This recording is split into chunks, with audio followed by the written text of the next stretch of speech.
എല്ലാവർക്കും നമസ്കാരമുണ്ട്. ഇന്ന് നമ്മൾ ഇതുണ്ടോ കയ്യിലിരിക്കുന്നത് കുറേ റുബിക്സ് ക്യൂബുകളാണ്. അപ്പോൾ ഇത് പല ഐറ്റം ഉണ്ട്. ഇതുണ്ടോ, ഈ സാധനം എന്ന് പറഞ്ഞു കഴിഞ്ഞാൽ ഇച്ചിരി വള്ളിക്കെട്ട് കേസായത്. അതേപോലെ ഡയമണ്ട് മോഡല്, ഇങ്ങനെ പല ഐറ്റങ്ങളാണ് ഇന്ന് നമ്മുടെ കയ്യിലുള്ളത്. ഈ സംഭവം ഇതെല്ലാം ശരിയാക്കുന്ന ഒരാളുണ്ട് നമ്മുടെ കൂട്ടത്തിൽ. ആ ആളെ ഒന്ന് പരിചയം. ആ ആളാണ് ഇരിക്കുന്ന അമ്പാടിമോൻ. അമ്പാടിമോൻ എന്ന് പറഞ്ഞു കഴിഞ്ഞാൽ നമ്മുടെ ചേട്ടൻ്റെ മോനാണ് കേട്ടോ. അപ്പം ഇവനാണ് ഇതെല്ലാം ശരിയാക്കുന്ന ആള്. നമുക്ക് നോക്കാം ഇത് കുളമാകുമോ ശരിയാകുമോ എന്ന് നോക്കാം. വേടാ, നീ നിന്റെ ക്ലാസ്സും സ്കൂളും പേരും എല്ലാം ഒന്ന് പരിചയപ്പെടുത്തിക്കും. എൻ്റെ പേര് നിരഞ്ജൻ എന്നാണ്. ഞാൻ പഠിക്കുന്നത് സെൻറ്റ് സെബാസ്റ്റ്യനിലാണ്, 7ാം ക്ലാസ്സിലാണ് പഠിക്കുന്നത്. അപ്പം അവൻ ചെറിയ നാണമൊക്കെ ഉണ്ട് കേട്ടോ. നമുക്ക് ഇത് പരിചയപ്പെടാം, ഇതെങ്ങനെയാണ് ശരിയാകുന്നത്. അതെല്ലാം നിന്റെ കയ്യിലോട്ട് തന്നിട്ടുണ്ട്. അപ്പം ഓരോന്ന് ആയിട്ട് ശരിയാക്കാനിത്.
അപ്പോൾ മച്ചാന്മാരെ ഇതുണ്ടോ, ഇതേ 3 ഇതുണ്ടോ, നല്ല കിടിലമായിട്ട് അവൻ നിമിഷ നേരം കൊണ്ട് ശരിയാക്കി.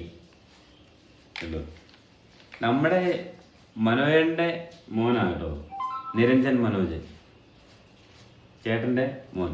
അപ്പം എല്ലാവരും ഈ വീഡിയോ ഇഷ്ടപ്പെടുവാണെങ്കിൽ എല്ലാവരും ഈ കുഞ്ഞു മോനെ പ്രോത്സാഹിപ്പിക്കണേ. അപ്പം എല്ലാവർക്കും നല്ലത് വരട്ടെ. Thank you.